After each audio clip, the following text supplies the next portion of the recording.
Una-una po sa lahat, magandang tanghali po sa inyong lahat dyan.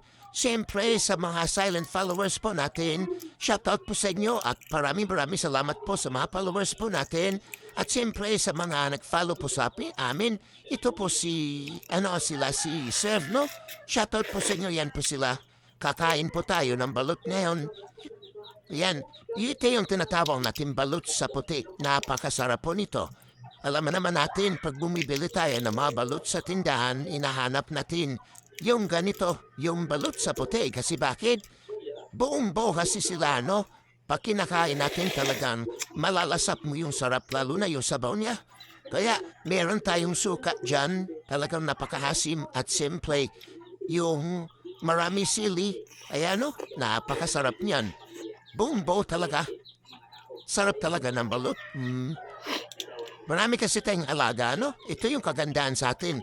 Pag nag-aalaga tayo ng mga balut, bibi, yung mga pato, may balut ka na, no? Ipahabot mo lang ng 15 days to 18 days, tamang-tama na yan. Kasi itong kinuha ko, mga 18 days na to eh. Yan, napasarap bumbo yung balut niya. Yung laman, yan, nakong sarap. Kasi ang dalaki pa naman ito. Ayan o. Kaya talaga nilagyan mo na suka, yan. Napakasarap kasi. Wow! Yan. Pagang, ang init pa niyan mga idol kasi bagong haon ko pa lang yan. Bagong pa lang. Yeah. Napakasarap ng nito. Ito, marami tayong balot dyan. Magbubukas tayo ulit. Tapos titingnan natin kung balot sa puti na naman pa. Kasi gang alam ko dito, balot sa puti ito yung nakukuha natin eh. Kasi alam ko yung bilog na bilog, yung balot sa puti yun. Ayan o. Ang sarap.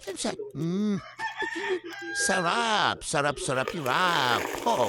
Kain tayo mga doon ng balot sa puti. Yan. Wow. Alam niyo yung sabaw niyan talagang malalasahan mo talagang nako. Ang sarap, no? Vitamina yan. Yan o. Wow, sarap. Pagbukas ko niyan, talagang sabi ko, balot sa puti na naman. Sa katunayan, lahat po yan, balot sa puti yan, yung lahat. Nakukuha natin kasi pinili natin yan sa mga pugad nila. Di naman natin inoobos kasi pag ang pato kasi, pag nanitlog, meron yan, 20, 21, yan, 19. Ayan o, nakikita nyo? Talaga napakalaki ng dilaw. Hindi ko na ano yan, kasi ang laki pala. Wow, sarap na kombinasyon na yan. Sisiw at saka yung dilaw niya. Tapos ang anhang pa ng suka. Wow, tumutulo pa yan, no? Oh, tumulo pa. Yan, sili, marami sili yan. Wow, ang sarap. Yan, shoutout po sa lahat po na kumakain ng balot dyan. Shoutout po sa inyong lahat.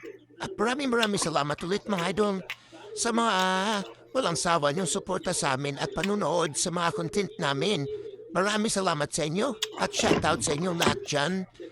God bless po sa inyong madan. Maraming salamat po mga idol.